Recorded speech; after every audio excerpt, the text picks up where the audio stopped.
essa oportunidade mais uma vez.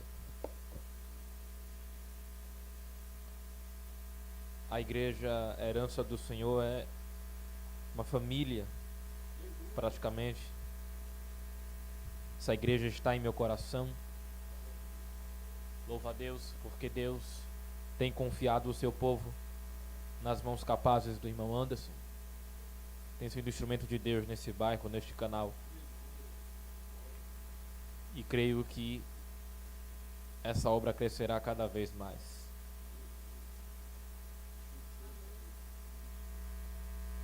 Louvo a Deus pela vida da minha esposa que me acompanha, instrumento de Deus em minha vida.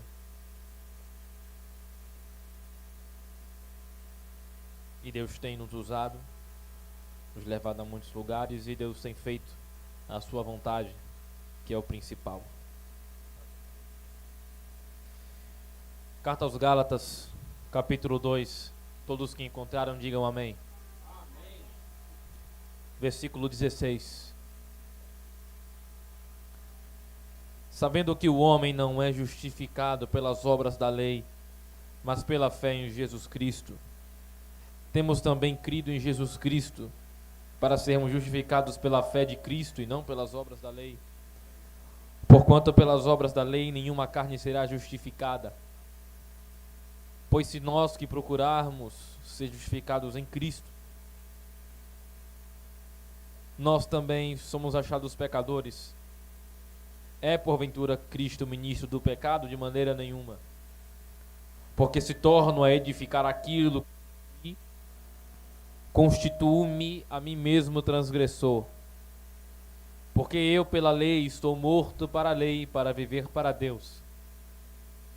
Já estou crucificado com Cristo e vivo, não mais eu, mas Cristo vive em mim.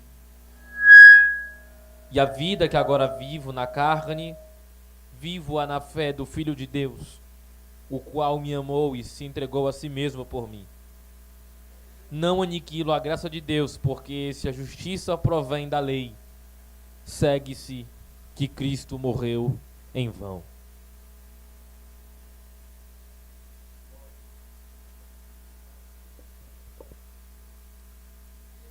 Eu quero falar com a igreja do Senhor nessa noite sobre uma vida crucificada. A carta aos Gálatas, escrita por Paulo, é um dos, se não o maior tratado teológico que aborda a justificação pela fé em Jesus Cristo, em contraste com a lei mosaica.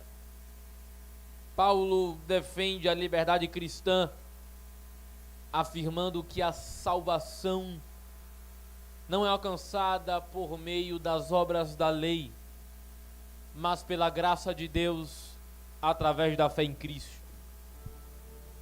Ele faz isso por causa dos judaizantes, um grupo de cristãos judeus da época, que defendiam que os gentios, nós não judeus, precisávamos cumprir ritos da lei para sermos salvos em Cristo.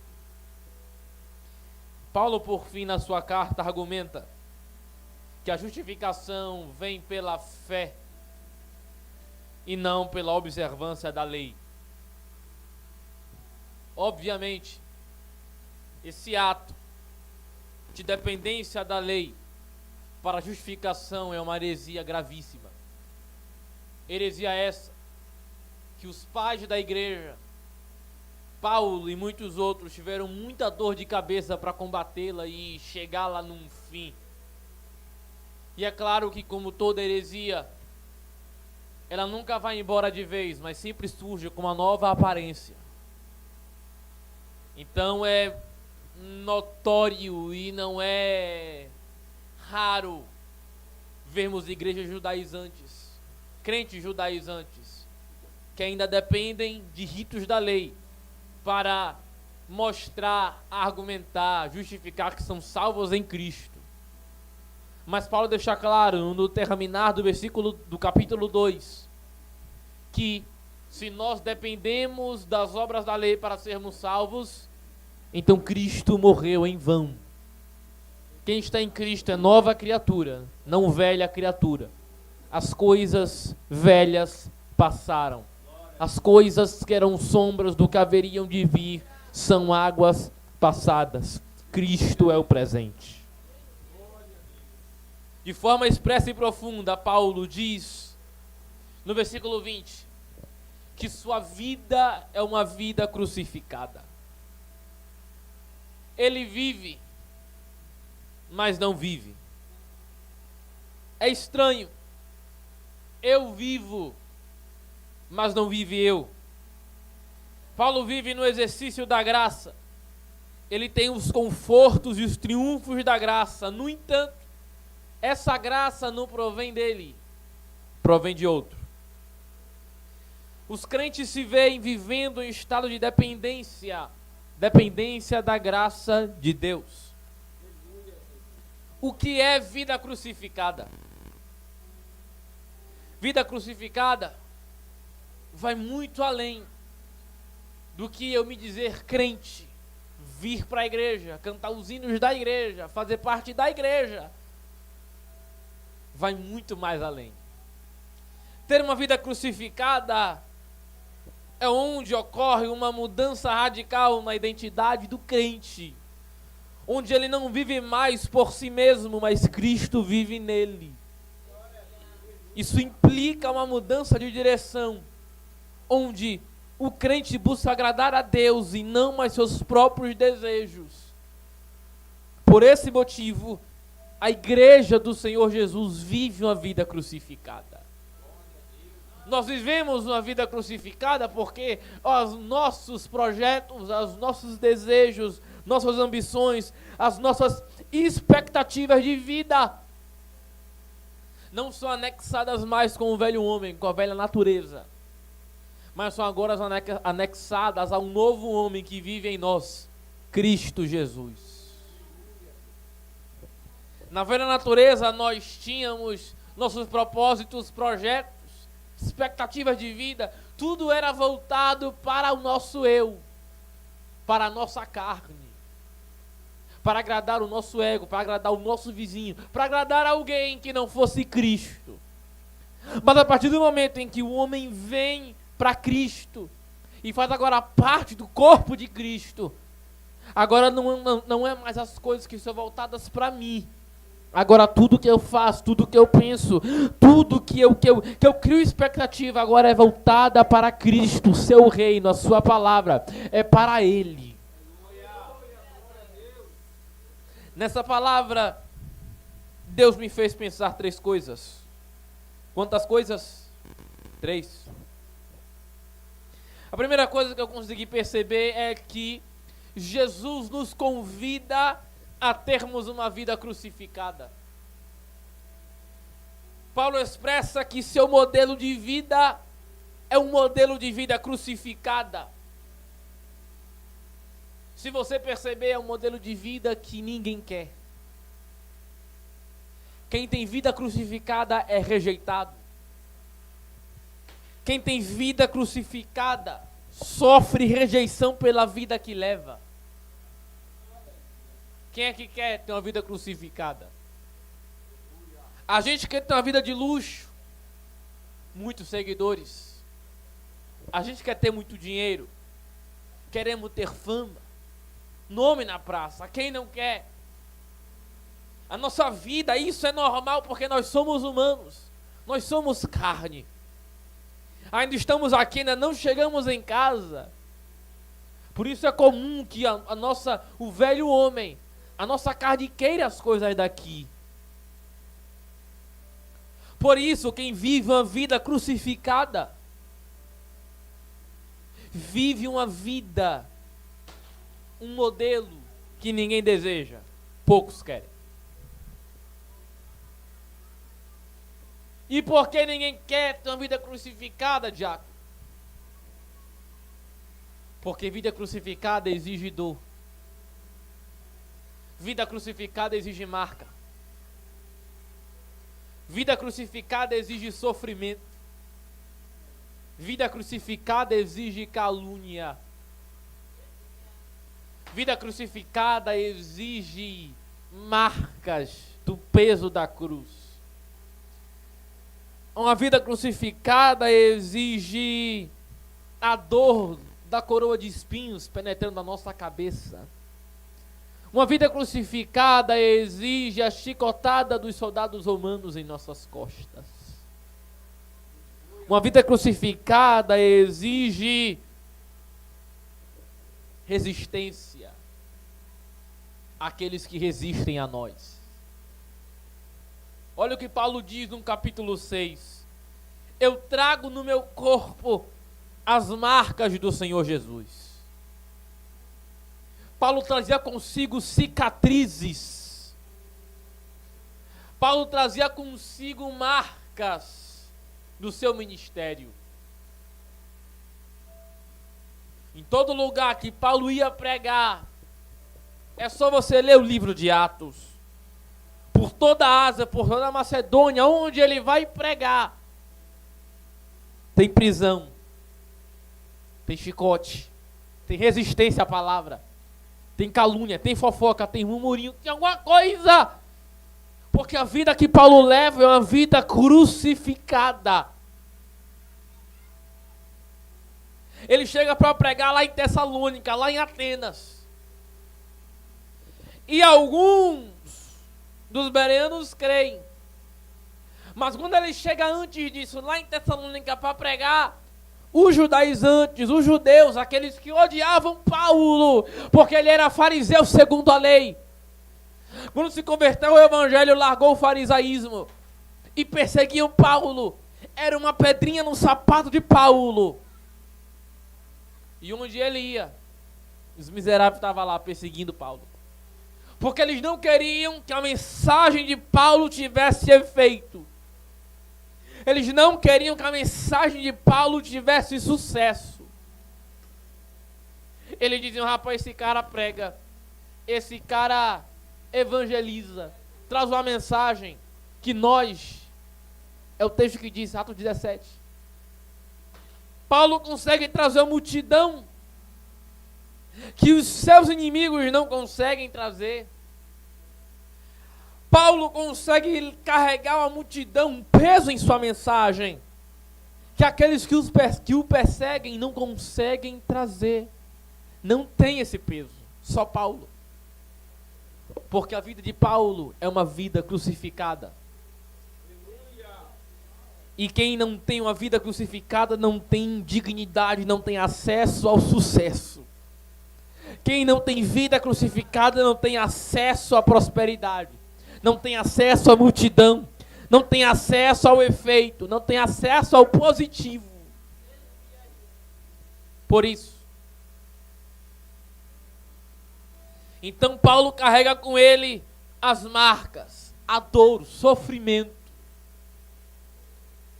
De todas as dores que os seres humanos podem aguentar, podem sofrer, é a dor da rejeição.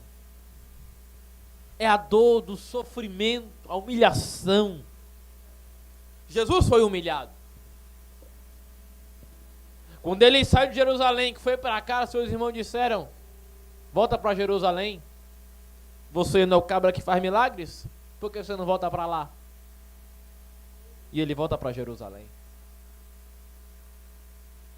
Quando acusam Jesus, quando ele vai pregar nas sinagogas, o que acontece? Ele é expulso, ele é caluniado, ele é xingado, às vezes ameaçado de morte.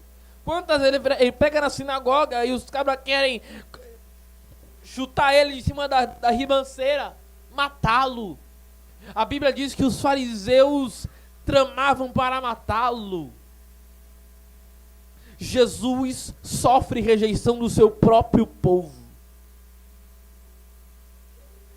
Paulo sofre rejeição do seu próprio povo, povo judeu. A classe que mais odiava Paulo era justamente os judaizantes. Justamente a classe da qual ele saiu antes de se converter ao evangelho. Então todos aqueles que têm uma vida crucificada sofrem, passam pela rejeição. Muitas das vezes o diabo, ele oprime alguém para nos resistir. Ele oprime alguém, ele cega aquela pessoa. E às vezes não é o diabo. Às vezes também é o próprio ser humano. Porque o ser humano em si, ele tem acesso ao ódio. Ele tem acesso à inveja, acesso ao ciúme.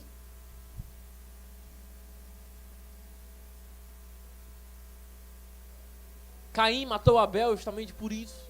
Por causa da inveja. O culto dele é melhor do que o meu. A adoração dele é melhor do que a minha. A oferta dele é melhor do que a minha.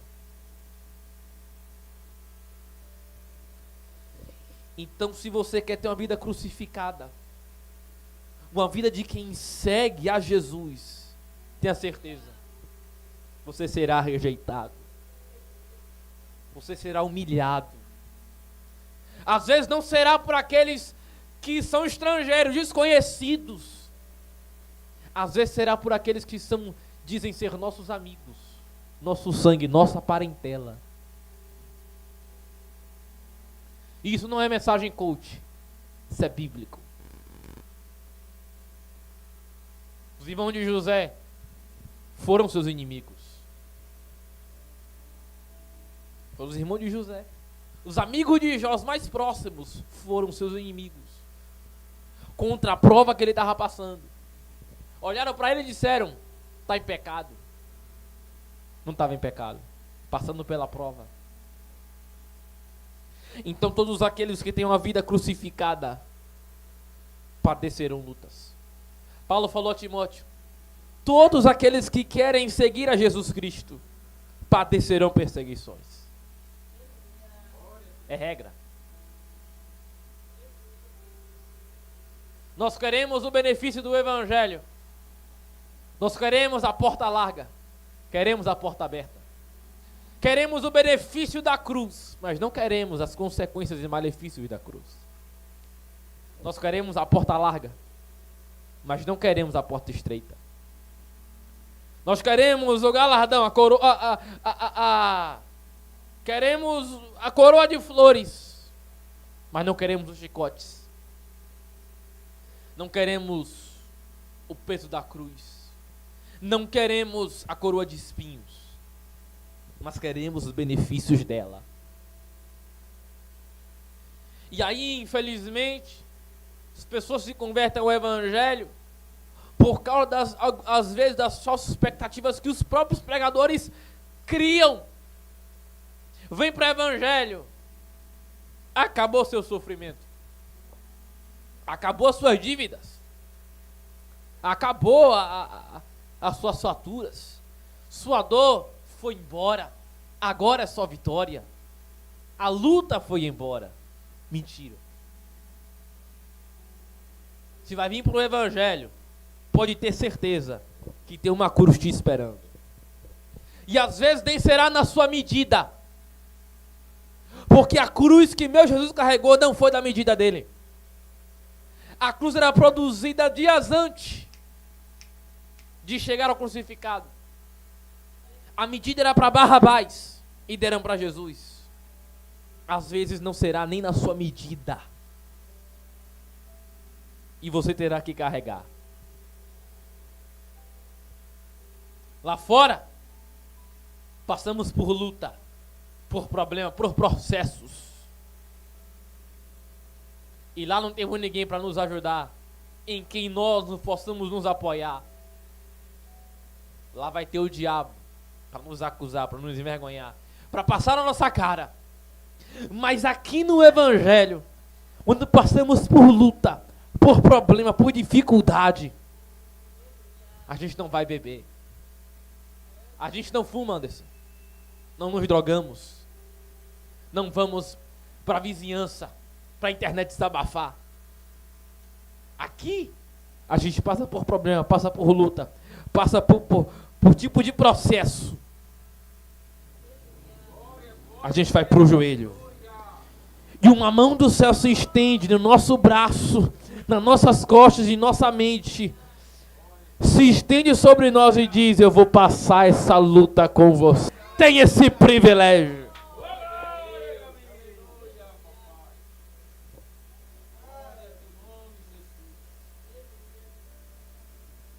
Só a igreja. Em segundo lugar, Jesus nos convida a vivermos a sua vida, não a nossa. Paulo expressa que a vida que ele vive não é a dele, mas é a vida de Cristo. Quando estamos em Cristo, nossas ambições, gostos, opiniões não importam mais. Mas importa o que Cristo tem a dizer. Olha o que o próprio Jesus disse.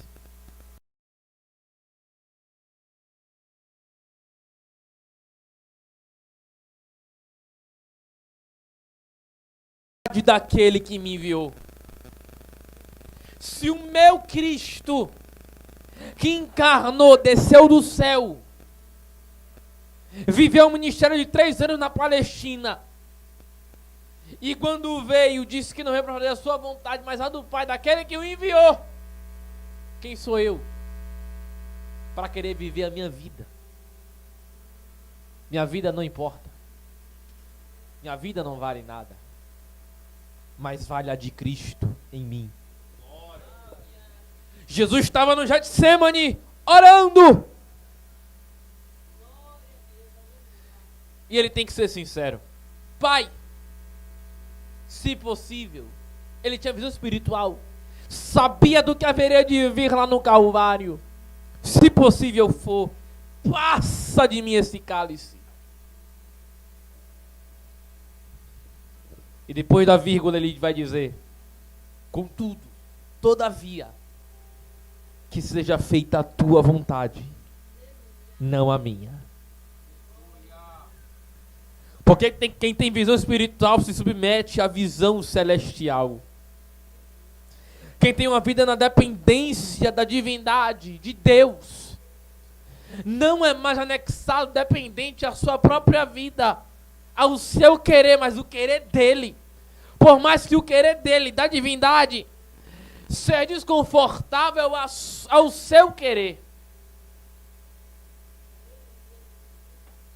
Então, às vezes, o seu querer é tirar de sua vida o Judas, aquele que vai te trair. Mas o desejo de Deus é deixar Judas na sua vida. Porque é melhor do que trair, melhor do que negar, melhor do que vender alguém, é ser essa pessoa traída, vendida, rejeitada, humilhada, pisada.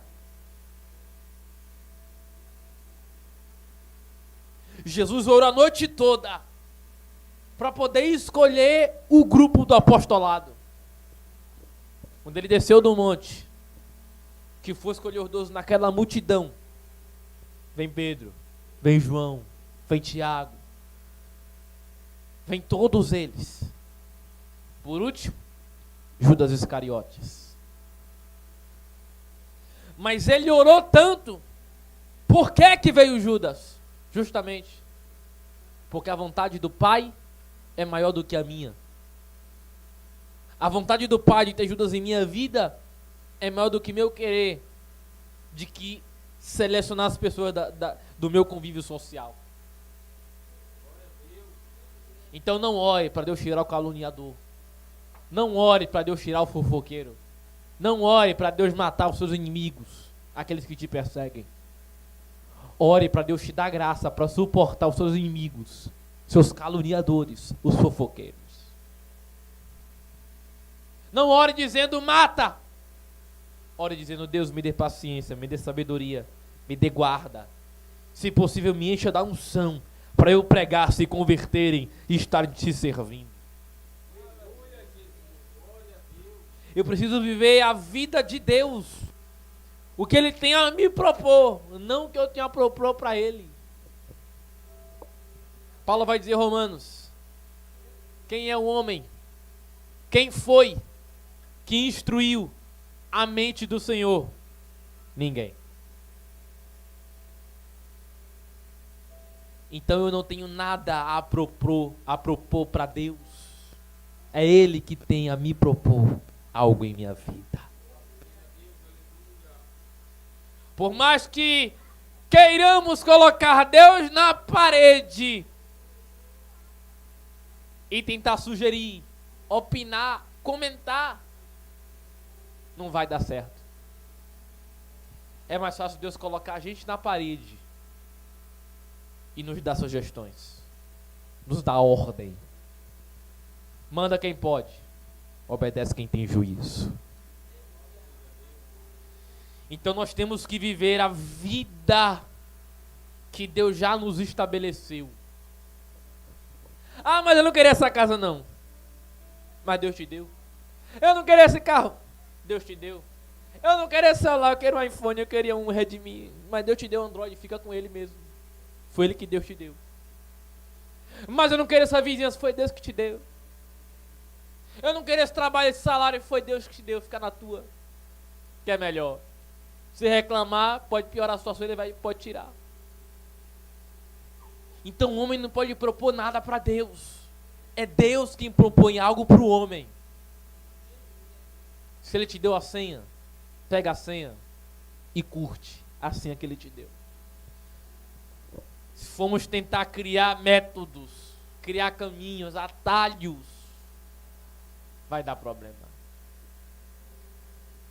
É melhor ficarmos na dependência de Deus, o que Ele propôs para nossas vidas.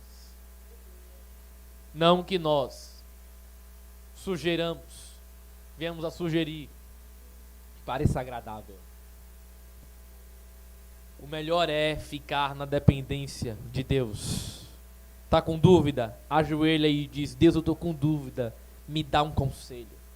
Eu estou perdido, Deus, me dá uma solução, me dá uma luz, me dá uma direção. Que Ele vai dar uma direção. Jesus sempre pode nos dar uma direção em nossas vidas. Perdida, a igreja não fica. Em último lugar,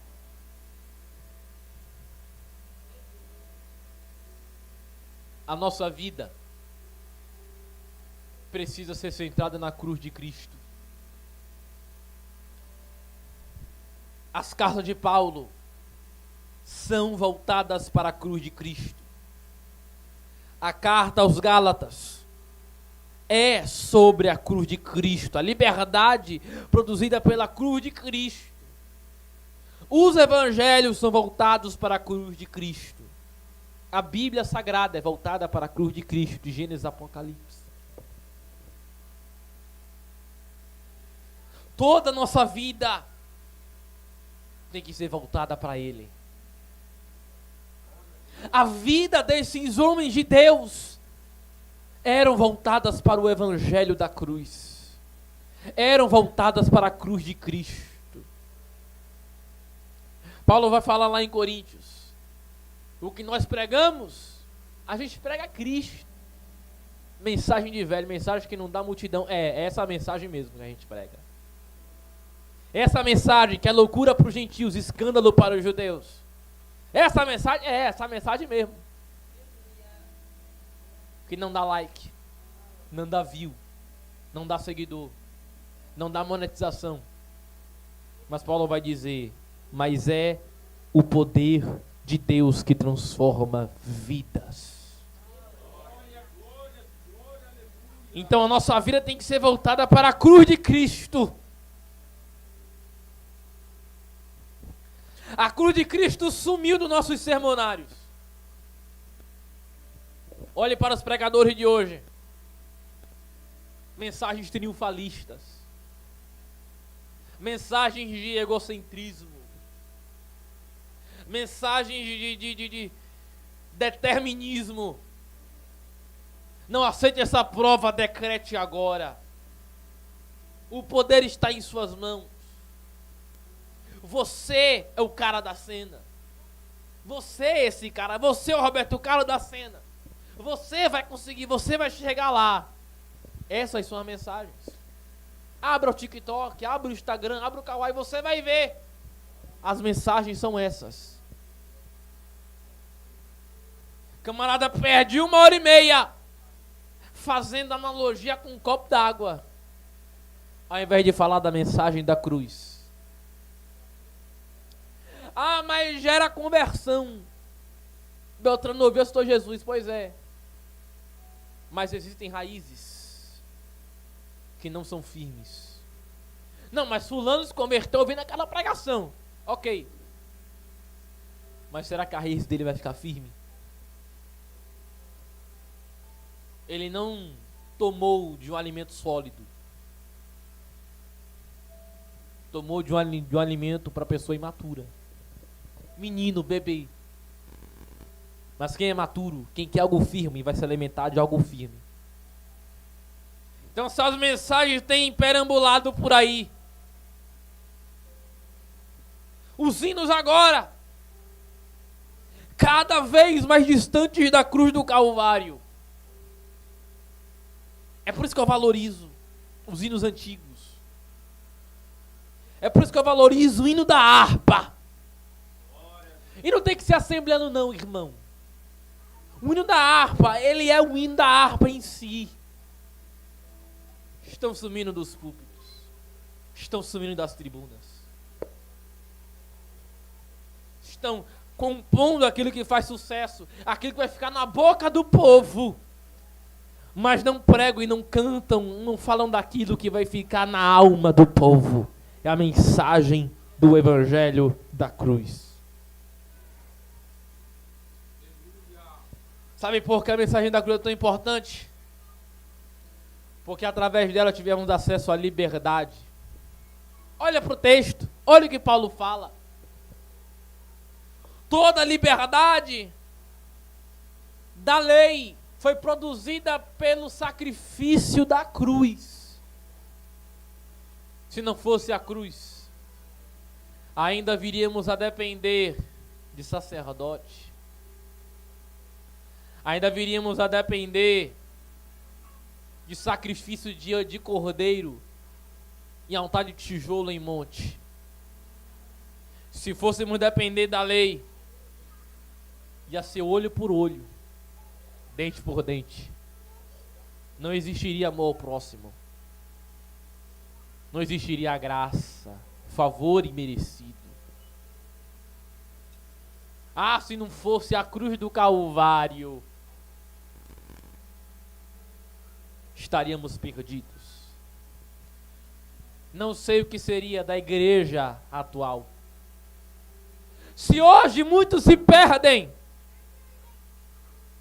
e vivem o evangelho ainda fajuto, se muitos hoje ainda estão com os olhos cegos, dependendo de sal grosso, dependendo de campanha dali, daqui, acolá, dependendo da muralha, da campanha do muro de Jericó, se muitos ainda dependem de talite, de arca da aliança no culto, para poder adorar, imagine se a obra do Calvário não fosse realizada.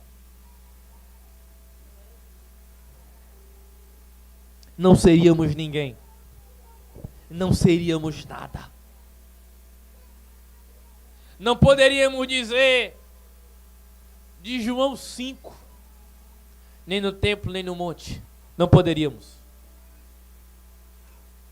Não poderíamos chegar numa praça pública, fazer um culto evangelístico e dizer: Jesus está aqui. Esse privilégio só a cruz de Cristo nos proporciona. Esse privilégio de em qualquer lugar colocar uma caixa de som, abrir a Bíblia e dizer: Jesus te ama, te cura, te salva e te liberta, está aqui. Só esse privilégio a cruz do Calvário oferece. Tudo isso porque o nosso Jesus disse: que seja feita a tua vontade, não a minha.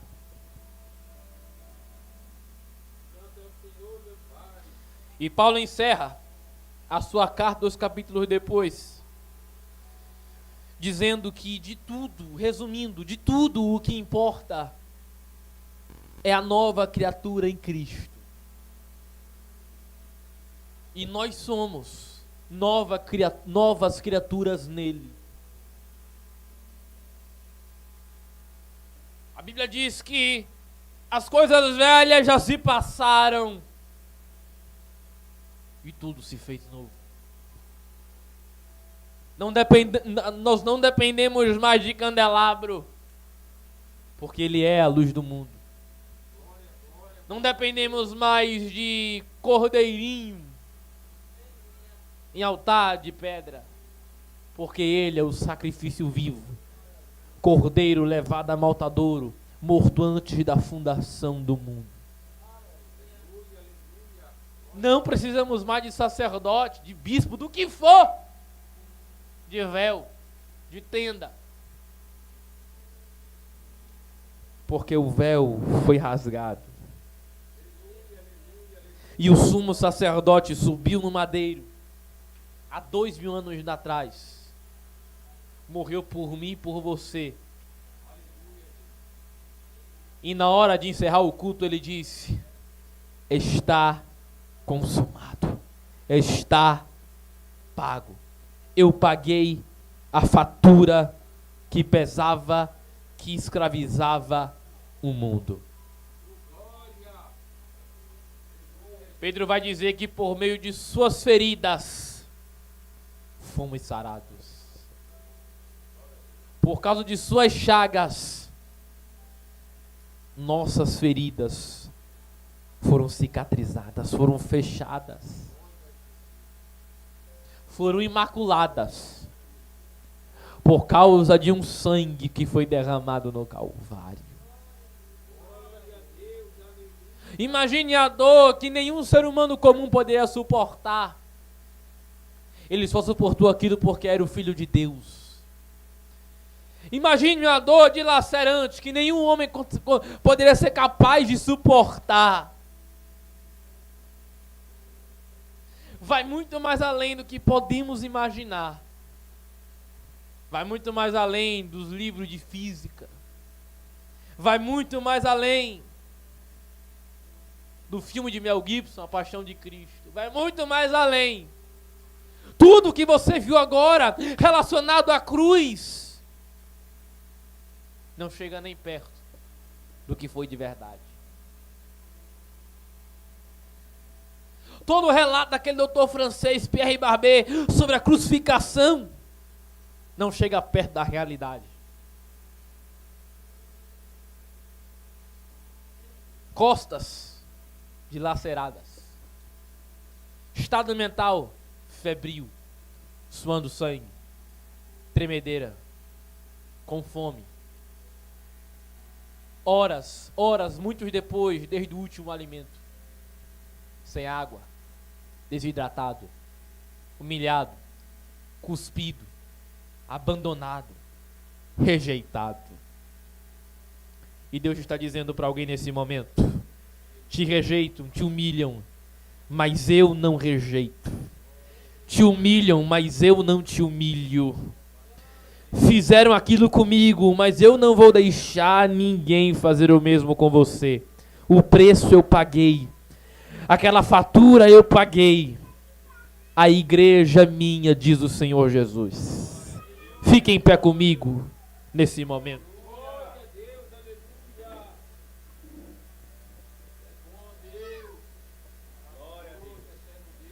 Se você puder, feche seus olhos. Eu queria que você apresentasse a sua família também. Porque nesse ato, isso nos faz lembrar que Jesus não morreu só por nós, Ele morreu pela nossa família. Ele morreu pela nossa casa. Ore comigo nesse momento, por favor. Senhor Jesus, eu te peço, obrigado pelo teu sangue que foi derramado naquela cruz. Teu sangue tem todo o poder. Poder para libertar. Poder para salvar. Poder para transformar, para proteger, para libertar do pecado. Liberta a nossa família. Cobre nossa casa, nosso lar com teu sangue. Cobre a nossa família com teu sangue. Que nós não venhamos viver, seguir nosso caminho, nosso trajeto, sem a presença das tuas mãos, do teu sangue em nós. É o teu sangue quem nos lava. É o teu sangue que nos purifica. É o teu sangue que nos faz enxergar o perdão que é eterno. O Senhor comprou a minha liberdade. O Senhor comprou a minha liberdade. Não sou mais escravo. Eu não sou mais escravo dos meus vícios. Não sou mais escravo dos meus próprios pensamentos. Não sou mais escravo, cavalo do diabo. Eu agora sou servo teu, lavado e remido. Obrigado por ter morrido por nós. Obrigado, meu Deus, porque o Senhor é fiel e justo. Há muito de nossa família que ainda depende do teu sangue, que ainda depende do teu perdão. Há muitos em nosso meio, há muitos em nosso bairro, em nosso meio social que ainda precisa de ti mais do que nós precisamos. Que o Senhor nos dê graça e sabedoria para evangelizarmos, pregarmos, espalharmos o poder, a força que o Calvário tem sobre essas pessoas. Que teu poder se manifeste e que nós venhamos sempre admitir, confessar, enxergar que nós estamos crucificados contigo e não vive mais nós, mas é Cristo, é o Senhor que vive em nós. Que teu sangue continue transbordando, purificando nosso ser todos os dias de nossas vidas, em nome de Jesus. Quem crê nisso, diga glória a Deus. E adore aquele que te salvou, que te lavou pelo seu precioso sangue, o sangue de Jesus. Que Deus continue prosperando essa casa, abençoando a família do nosso pastor. Que esse bairro continue sendo alcançado, transformado, tocado pelo poder de Deus. E grandes vidas serão libertas nesse lugar, através dessa igreja, através do pastor, dessas almas, dos ceifeiros que aqui estão. Esse bairro todo será alcançado pelo nome e pelo poder que há no sangue de Jesus. Eu vejo uma transformação total. Que os irmãos continuem orando a Deus e espalhando as boas novas. Que Deus abençoe todos vocês, em nome do Senhor Jesus. Amém. Agradeço a minha oportunidade.